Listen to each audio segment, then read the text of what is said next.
Hello and welcome to Spectrum TV News at 9. I am Francis Oyima, Edet, coming to you live from Uyo, the capital city of Akwa Ibom State. Let's take a look at the headlines. President Tinubu reacts to Gabon military coup, opens talks with AU, world leaders. Akwa Ibom State Governor Pastor Umoino releases 1 billion naira to augment federal government's palliative to the state, reads Riot Act to sponsors of civil unrest. Plus, Macron meets French opposition leaders in bid to end political deadlock. We will bring you details of these stories and more in a moment.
Many thanks for joining us. First in the news tonight, President Bola Tinubu has said he's communicating with the world leaders on issues related to the crisis in Niger Republic and the unfolding situation in Gabon, while watching closely the deep concern from the country's social political stability and at the seeming autocratic contention apparently spreading across different regions of the African continent.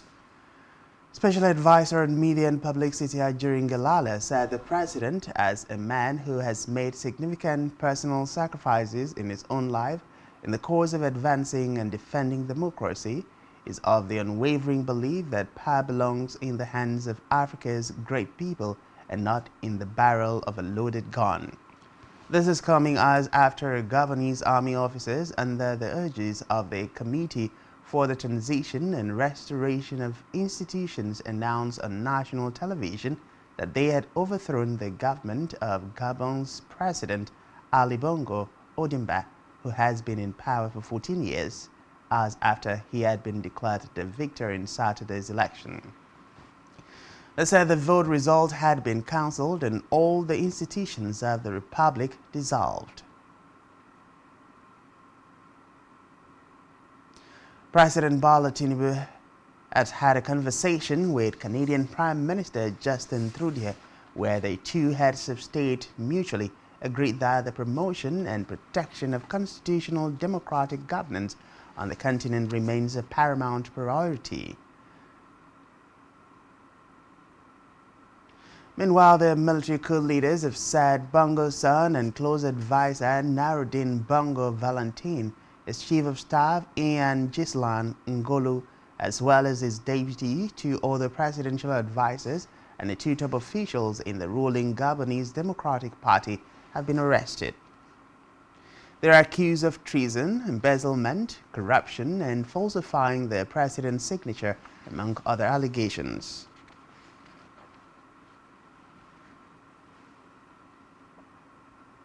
Away from that, business magnate Tony Elumelu has applauded some of the economic decisions taken by President Bola Tinubu, saying the private sector is encouraged by the decisions. Speaking after a meeting with the president at the presidential villa, the founder of the Tony Elumelu Foundation said he believes that with time, Nigerians will benefit from the decisions taken. He said the private sector is encouraged with the bold decisions President Tinubu has taken, hoping that in the fullness of time, Nigerians will benefit. He called on Nigerians to have a bit of patience with the present government, adding that Rome was not built in a day.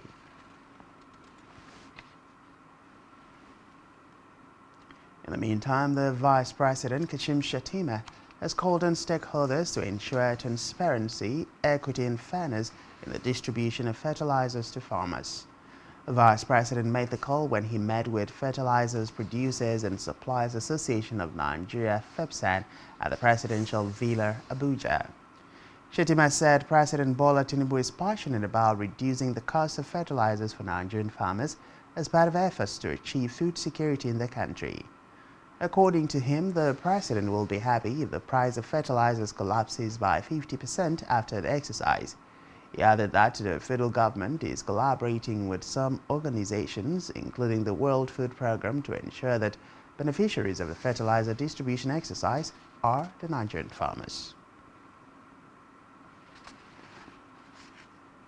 Away from that, the federal government has announced 825.819 million naira as compensation for indigents of the Federal Capital Territory community affected by the construction of the 4.2-kilometer second runway at the Nnamdi Azikiwe International Airport.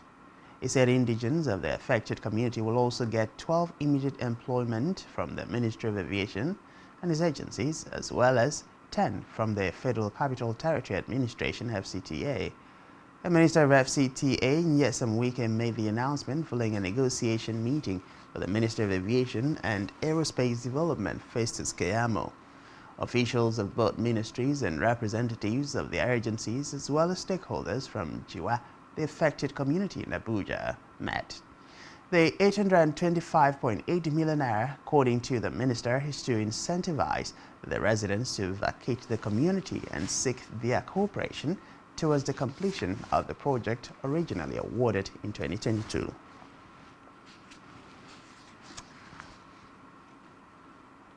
In a separate development, the Minister of Interior, Olubunmi Tunji-Ojo, has charged agency heads to speed up the process of application and collection of Nigerian passports. The Interior Minister, in a statement by his Chief Press Secretary Alao Babatunde, said Nigerians should not have to queue endlessly to get passports. The minister also noted that President Bola Tinubu had no interest in excuses, saying the agency heads must walk the talk as the country is at a critical point and in dire need of transformation. Tunji-Ojo also underscored the importance of leveraging technology as a means to enhance efficiency and accuracy within the immigration and correctional services. We move to the Green Chambers, where the House of Representatives Committee investigating the non-remittance to the National Housing Fund, NHF, and utilization of the funds from 2011 has summoned the Chief Executive Officers, CEOs, of insurance companies over the non-remittance of over 267 billion naira. The committee pointed out that the said sum was workers' investment in the National Housing Funds, NHF, in 2019. It asked the insurance companies to come along with documents showing all the monies remitted to the Federal Mortgage Bank of Nigeria, FMBN, insisting that they should also provide evidence of sanctions to those who had defaulted. The committee said the National Insurance Commission, NICON, must show proof of insurance companies who were in default of remitting workers' investment to the Federal Mortgage Bank. Of the chairman of the ad hoc committee, Dachong Bagos, issued the summons following the failure of the NHF to appear before the committee in Abuja on Thursday at the resumed hearing to explain the unremitted fund.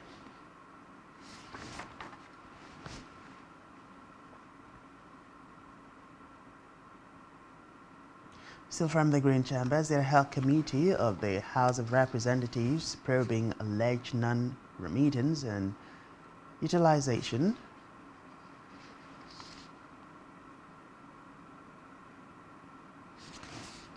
We move to education, where the Ambrose Ali University, AAU, Ekpoma in Edo State chapter of the Academic Staff Union of Universities, ASU, has denied allegations that they were graduating students who were based outside Nigeria, even as it took a swipe on the Governor Godwin Obaseki administration, which it said was running the university against standard ways of running a university.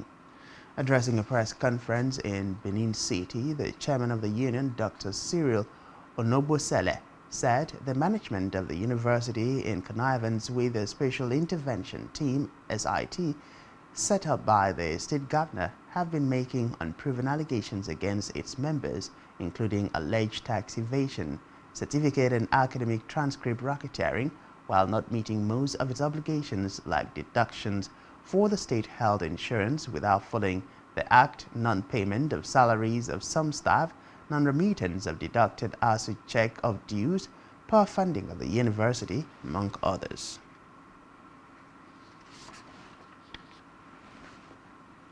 Away from that, the Nigerian Employers Consultative Association, NECA, and Nigerian Economic Summit Group, NESG, have backed plans by President Bola Ahmed Tinubu's administration to achieve an 8-point agenda in 3 years. Recall that during the inaugural Federal Executive Council meeting presided over by the President, the Minister of Finance and Coordinating Minister of the Economy, Wale Edun, said FEC had set 8 priority areas to deliver for Nigerians in the next 3 years. Reacting to the development, the Chief Executive Officer of NESG, Dr. Tayo Adolaju, and NECA's Director General Adewale Oyerinde said the federal government's unveiled plans would take the country out of the woods if carefully implemented. They urged new ministers to use the next 3 months to recalibrate and fine-tune policies that would put the nation's economy on the path to success.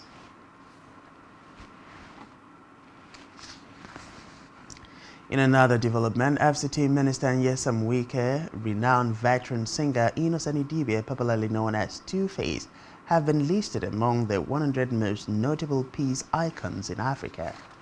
Reports say they were named among other Africans in the list released by the organizers on its website today. Other Nigerians who made the list included former SGF Bas Mustafa, Tony Elumelu, Mohammed Abdullahi, Imam Ibrahim, Femi Otedla, Stephen Akintayo, Farouk Kalan, and Amina Mohammed, Deputy Secretary General of the United Nations, renowned clergy Pastor Jerry Eze, Dr. Daniel Moses, Mohammed Deji, Metfin Tassa Bekele, AIGP Ashatu Baju, Gabriel Aduda, Tien Jack Rice, Tosin Enyoloronda, Dr. Lua Tosin Olatujoye, and Nollywood star Rita Dominic also made the list. Ambassador Kingsley Amafibe, Project Director Africa for the 100 Most Notable Peace Icons in Africa, congratulated all Nigerians who made the list. According to him, the peace icons are Africans drawn from different backgrounds who have used their talents, positions, and resources to build and promote peace across the continent. He said the list was not exhaustive, as there were other Africans who have contributed to peace building across the continent that would be identified and honored in subsequent editions of the peace building roll call.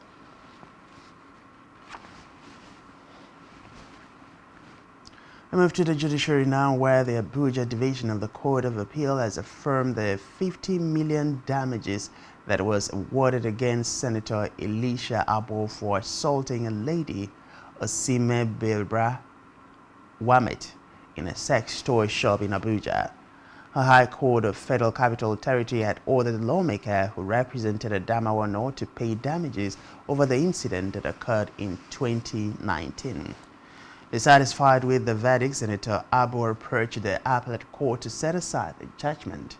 However, the appellate court, in a unanimous decision by a 3-member panel led by Justice Jamili Tuka, dismissed the appeal.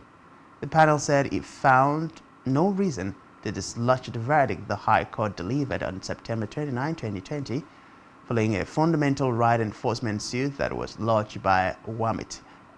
The appellate court held that trial justice Samira Bature was right in upholding WAMIT's case and awarding damages against the lawmaker.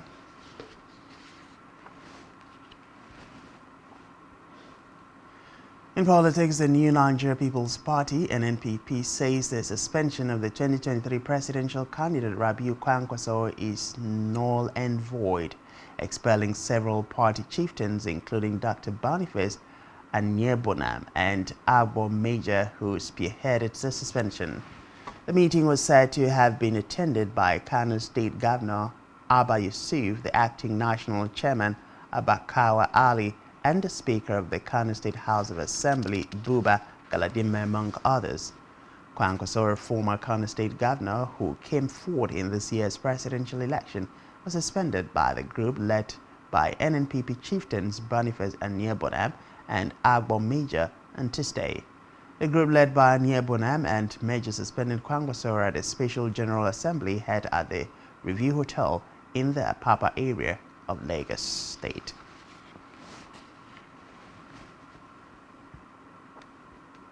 Still in politics, the gubernatorial candidate of the People Democratic Party (PDP) in Imo State, Samuel Anyanwu, has charged the Independent National Electoral Commission (INEC) to redeem its image in the forthcoming off-season elections.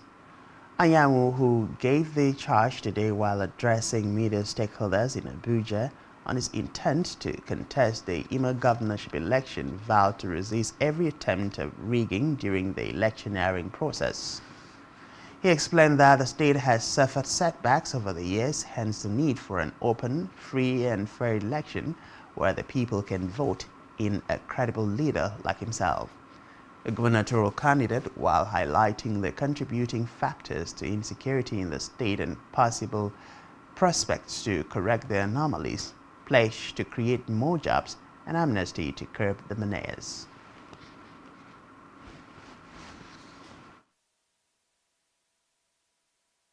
Myself and other candidates of this party, we are ready for free and fair. Let Imo people make their choice. If they feel I'm not qualified to lead them, I'll tag them and move on with life. But I will resist every attempt to use talks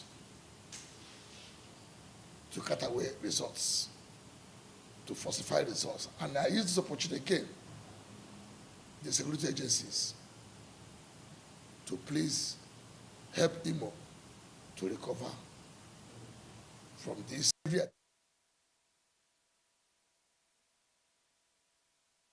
He further reiterated the objective of his administration to create jobs and reduce poverty through increased labor market participation and improve employability of the population.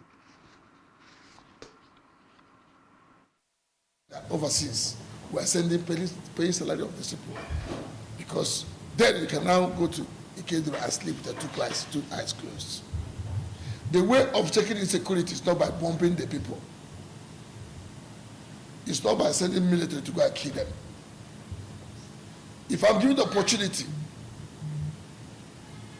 I will be able to give amnesty. Remember in Rivers State, it was worse than this. In Akwa Ibom, it was terrible. But go to all those places, because you have to create a lot of job opportunities for these young men to have something doing. They said an idle man is the devil's workshop, and a hungry man is an angry man.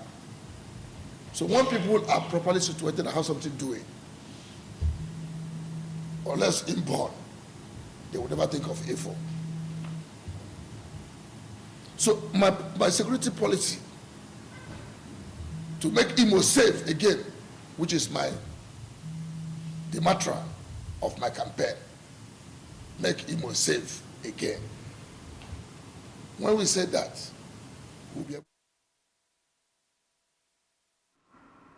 move to Kwara State, where the state government has flagged up the distribution of rice palliatives to the most vulnerable persons in the state, with the committee saying it would share at least 250,000 10 kg bags in the first phase in what was an attempt to ensure non-partisanship, fairness and equity. Governor Abdul Rahman Abdul Razaz on August 22nd inaugurated a 12-person committee to coordinate the distribution of the palliatives purchased with the 2 billion naira so far received from the federal government at the flag of the distribution in Ilorin, the state capital. The governor said the palliatives are only a show of empathy with the people as more sustainable initiatives are being implemented in phases. Meanwhile, he was represented by the Speaker, Kwara State House of Assembly, Yakubu Danladi Salihu. To Lagos now, where the Lagos State Governor, Babajide Sanwo-Olu, has applauded Nigeria's First Lady, Senator Oluremi Tinubu, for her intervention in empowering women and other vulnerable groups in the society through her Renewed Hope initiative. The governor stated these after paying a courtesy visit to the First Lady at the State House in Abuja. The interventions of the initiative in the education sector were a national scholarship program which was recently flagged up in Abuja with 43 beneficiaries from across the nation. Women's ICT training and other empowerment programs in agriculture and social investment. The governor notes that these will complement similar policies objectives of the Bola Tinubu Renewed Hope agenda, as well as serve to reassure Nigerians. Yeah, on the Renewed Hope initiative, which we've all heard about, which is championing with a lot of the other first ladies, and of course the wife of the vice president, really just to encourage and to share the vision that she has for the Renewed Hope initiative, and just to talk me through, I mean, what kind of interventions they're looking at and how she's running a complementary role to what Mr. President is also doing, and I think it's great.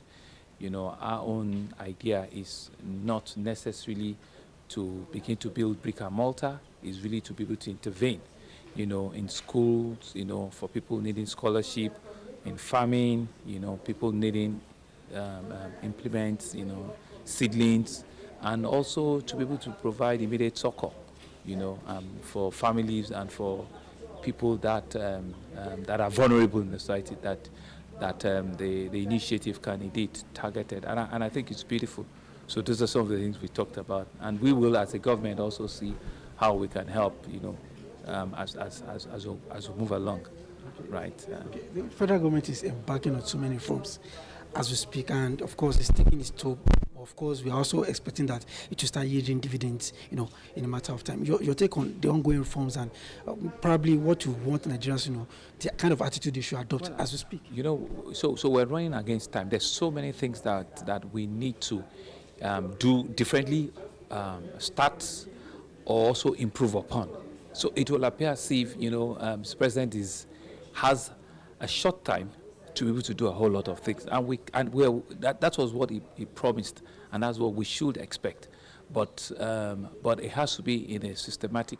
On the ongoing reforms by President Bola Tinubu, Governor Sanwo-Olu said taking the country to a level where every Nigerian can be comfortable requires hard decisions and systematic efforts by the government, as well as a lot of patience on the part of the citizens.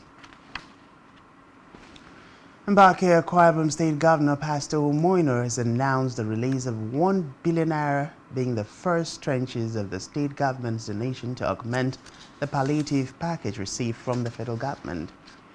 He has also assured that the commencement of distribution of palliatives to residents of the state begins on Monday, September 4th, 2023.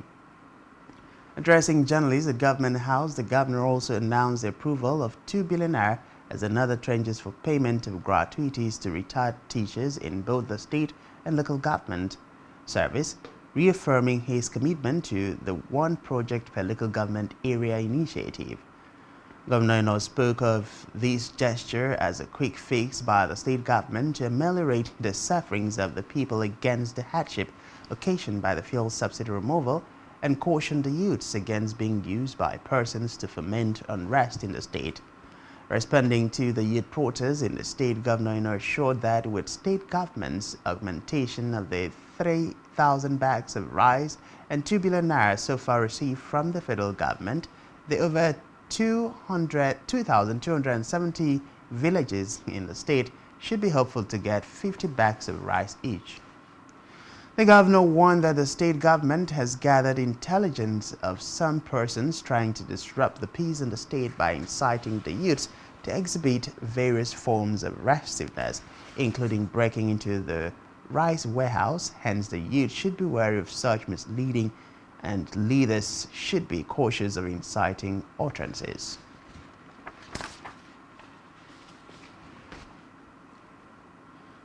Meanwhile, Akwa Ibom State Governor Pastor Umoino has announced his determination to support Akwa Ibom State University Karakpaden campus in Kparin local government area in the completion of their hostel project and an intervention in the construction of internal roads in the school. The governor, who made the announcement during a familiarization tour of facilities at the school, assured that a State Commissioner for Education, Idon Sedetiebet, and her works counterpart, Professor Noiba, have been directed to work on their interventions respectively. Governor Eno used the occasion to thank the university community for their support during the electioneering period, which also contributed to his emergence as the governor of the state, and pledged his commitment to delivering the dividends of democracy to the people in justification of his election as the leader. He equally thanked the TET Fund for the support they have given to his government and assured the school community that he will revisit for more interactions and support for the growth of the school. The governor used the occasion to equally applaud the pro-chancellor of the school, Senator Udoma Udoma, for his various contributions to the development of the state. Earlier, the pro-chancellor of the university, Senator Udoma, who thanked Governor Eno for honoring his invitation, assured the governor that an improved state university will make a good contribution to the RISE agenda of his government. He stated his determination to making the school one of the first-class universities. Meanwhile, the governor also visited the temporary site of the Federal University of Technology in Ikoropasi, assured them of his readiness to support them in the construction of 15 classroom blocks and renovation of one hostel for the institution.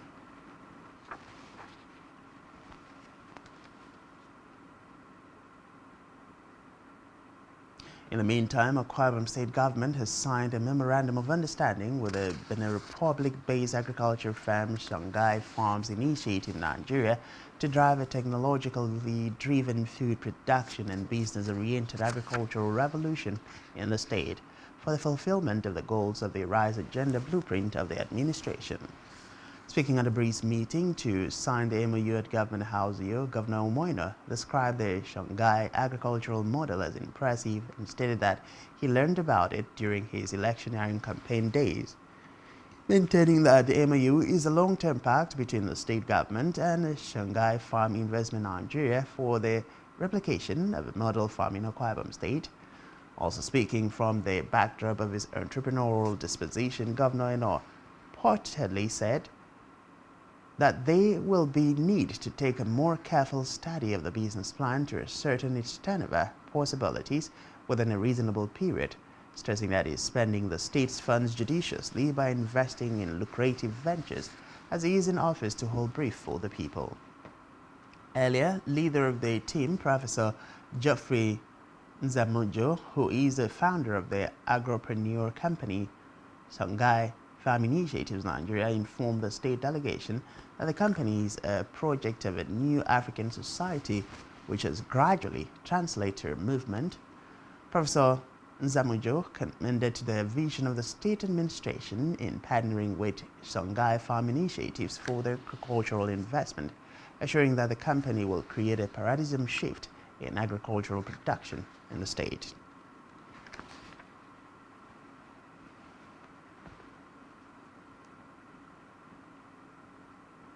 And still to come in the news, oil prices rise for fifth session. Please stay with us.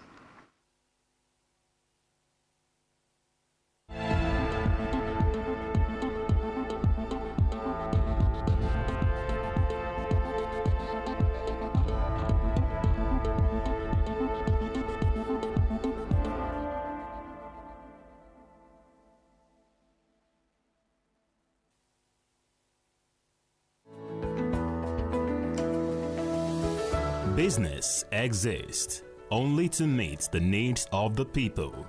But there's an extra advantage if your product and services are pitched on a platform that gives you the added advantage over your competitors. For your desired return on investment and so much more, advertise on Spectrum Television, on StarTimes DTH Channel 421 and on free-to-air with a frequency of 12733. Spectrum Television, broadening your horizon.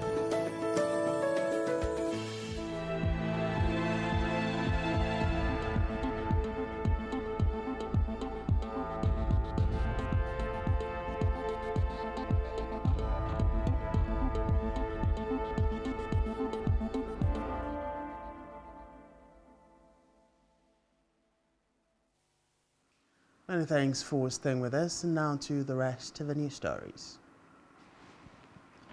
We move to Africa, where military officers have said that Gabonese President Ali Bongo is being detained at home and one of his sons has been arrested for treason. The coup made these known hours after announcing they had overturned the Gabon government. The military officer said in a statement that President Bongo is surrounded by his family and doctors. The statement also noted that the president's close advisor, Narudin Valentin, Chief of Staff Ian Ngolu, as well as his deputy and two other presidential advisors in the ruling Gabonese Democratic Party, have been arrested. Reports say they are accused of treason, embezzlement, corruption, and falsifying the president's signature, among other allegations.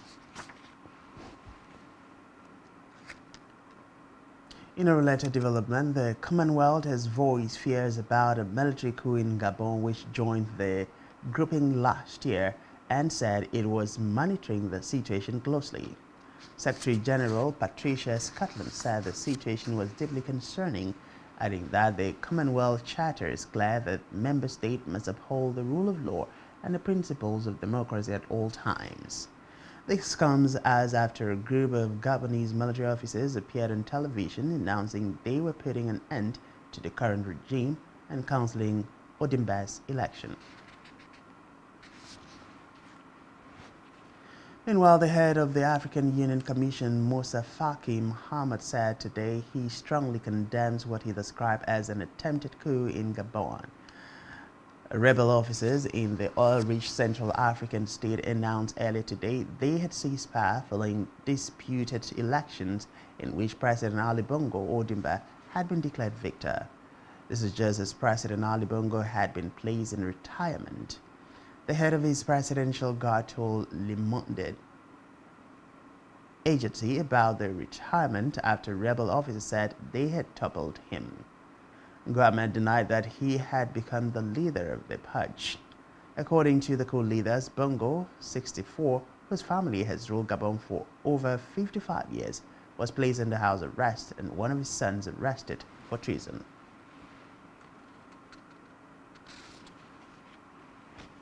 Still in Africa, the United Nations UN has said that an exemption request for relief supplies to the Niger Republic has been submitted to the Economic Community of West African States, ECOWAS.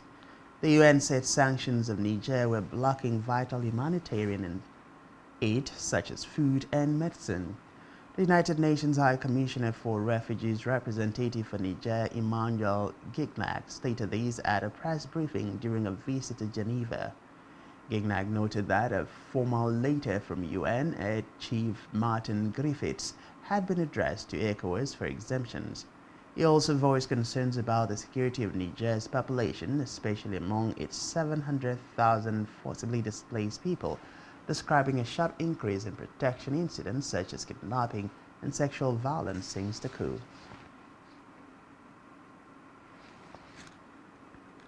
Elsewhere, Senegal's Justice Minister said that the conviction of firebrand political opponent Ousmane Sonko in a moral corruption scandal is final, leaving him ineligible for the 2024 presidential election.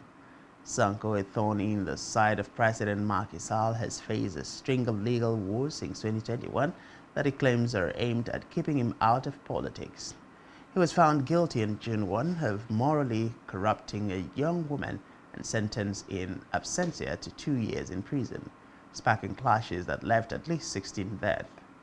In July, he was arrested on separate charges, including fomenting insurrection, criminal association in connection with a terrorist enterprise, and undermining state security over incidents dating back to 2021. Sonko's lawyer argued that his arrest and the new allegations canceled out his conviction in the moral corruption case because he had been tried in absentia. According to Senegal's penal code, if defendants who are tried in absentia are arrested within a certain limitation period, any conviction is automatically annulled unless they expressly agree to the sentence within 10 days. On a foreign scene, India's space agency says Moon rover has confirmed the presence of sulfur on the lunar south pole. The Indian Space Research Organization ISRO in a statement noted that the laser-induced breakdown spectroscopy LIBS instrument on board Chandrayaan-3 rover has made the first ever in-situ measurement on the elemental composition of the lunar surface near the South Pole. He said the in-situ measurements confirmed the presence of sulfur in the region, adding that it was not feasible by the instruments on board the orbiters. Recall that last week, India became the first country to land a craft near the largely unexplored South Pole and the fourth nation to land on the moon.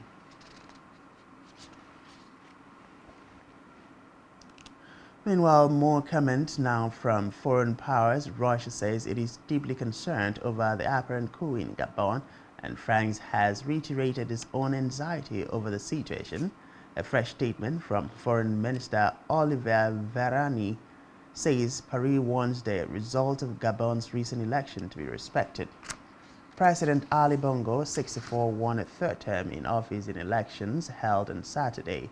The army now says he's under house arrest.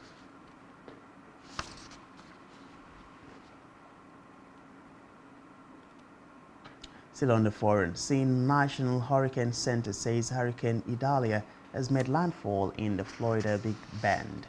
It describes the storm as extremely dangerous, saying catastrophic storm surge and damaging winds still ongoing. Reports say people in the path of Hurricane Idalia have been warned to evacuate without delay as the storm hustles towards the U.S. state of Florida.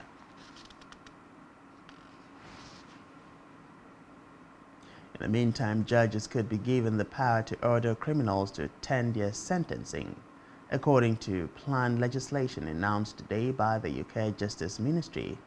It comes after offenders in several high-profile trials were not in court to hear their sentence and statements from the victims' families, prompting repeated calls for a change in the law. Last week, Nurse Lucy Letby refused to attend her sentencing for murdering 7 babies and attempting to kill 6 other infants. According to the Justice Ministry, under the proposed reforms, which will apply in England and Wales, judges will have the discretionary power to order criminals to attend sentencing hearings.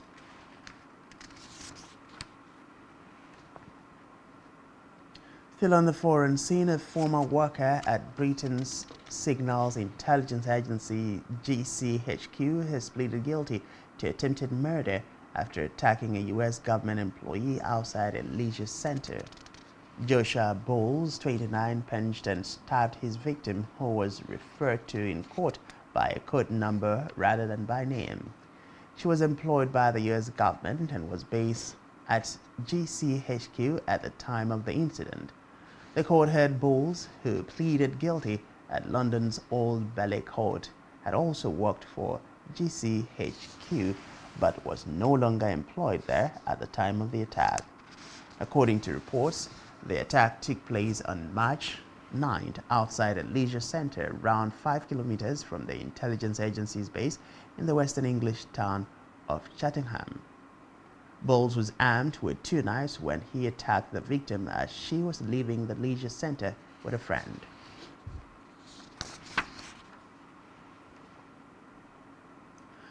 Meanwhile, President Emmanuel Macron met leaders of all of France's political parties today, including his most bitter opponents outside Paris, in a bid to break the deadlock of a huge hung parliament, deprived of an absolute majority in the National Assembly lower house since last year's parliamentary elections. Macron said he wanted a frank, honest and direct discussion aimed at acting together for the benefit of voters. In a letter inviting party bosses from the hard left to far right, Macron vowed to work together on writing new laws and, if need be, organizing referendums, a rare political tool that has previously backfired. Jordan Bardella, head of the far-right National Rally RN, told newsmen that today marked an opportunity for a frank discussion, saying he would not be the most lenient with Macron.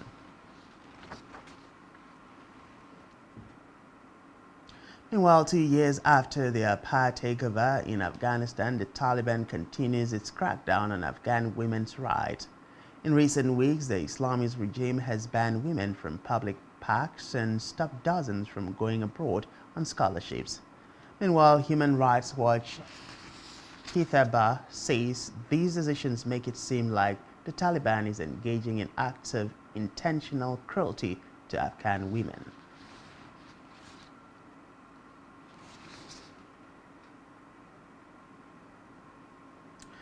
It's now time for the latest business and stock market stories. So here's Blessing Dixon.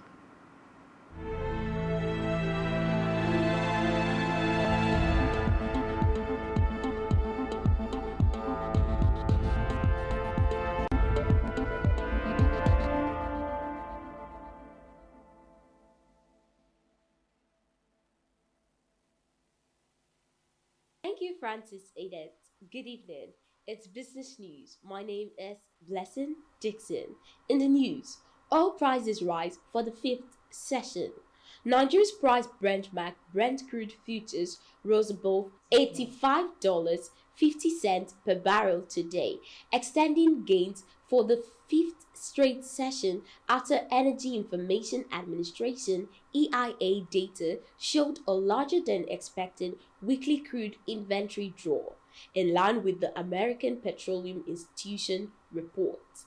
Government figures showed crude stockpiles fell by 10.584 million barrels per week to 422.9 million barrels, compared with the expectations of 3,267 million barrel drop. A hurricane in the Gulf of Mexico also stoked fears of supply disruptions, keeping investors on edge. The offshore Gulf of Mexico accounts for about 15% of U.S. oil output and about 5% of natural gas production, according to the EIA. Moreover, oil and other risk assets got a boost from a weakening dollar as signs that the U.S. economy may be cooling raised hopes that the Federal Reserve will lighten its policy stance.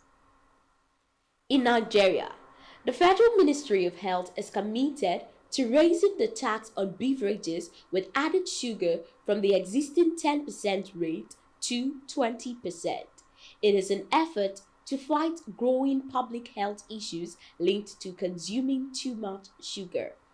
According to the ministry, the tax will discourage people from buying sugar-sweetened beverages and push them to switch to healthier beverages. Popularly known as SSBs among Nigerians include Coca-Cola, Pepsi, and Fanta.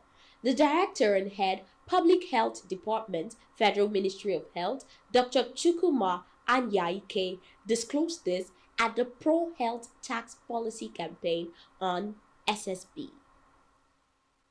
Still in Nigeria, Borno State-based investment firm Stockmatch Investment Limited was on Tuesday shut down by the capital market regulator, the Securities and Exchange Commission (SEC). The regulator said Stockmatch was operating illegal investments as it did not have the approval from the SEC to conduct fund management activities in the country. According to SEC, Stockmatch promises exorbitant rates to returns to lure investors. As a result, the regulator, by the powers under Section 13 Investment and Securities Act 2000